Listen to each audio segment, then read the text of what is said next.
Hello everyone, আসসালামু আলাইকুম। কেমন আছো সবাই? আশা করি সবাই ভালো আছো। আমার মেয়ের জন্য প্যানকেক বানাচ্ছি। চলো রান্না করতে করতে তোমাদের সাথে কিছু কথা শেয়ার করি। আমি ফেসবুকে ভিডিও বানাই, এটা নিয়ে অনেকের অনেক আলোচনা। আমার কিছু আত্মীয় স্বজন আছে, তারা আমাকে নিয়ে আলোচনা করে যে আমি ফেসবুকে ভিডিও করি।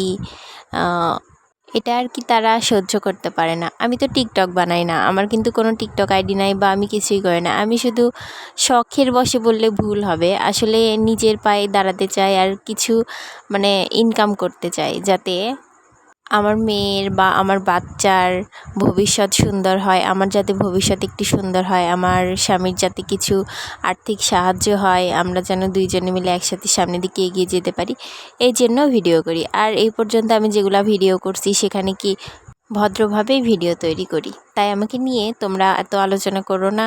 আর আলোচনা করেই বা কী লাভ?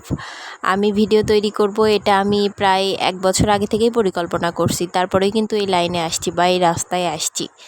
তাই আমাকে নিয়ে আলোচনা করার কোনো দরকার নাই। আমি জানি যে আমাকে কিসের সম্মুখীন হতে হবে, এগুলো চিন্তাভাবনা করে তারপরেই আমি ভিডিও জগতে আসছি। তাই আমাকে নিয়ে আলোচনা না করে তোমাদের মূল্যবান সময় তোমরা অন্য কাজে ব্যবহার করো, তাহলে দেখবে তোমরাও সফল হতে পারবে আর জীবনে কিছু করতে পারবে, তোমাদের লক্ষ্যে পৌঁছাতে পারবে। সবাই ভালো থাকবে। Bye bye.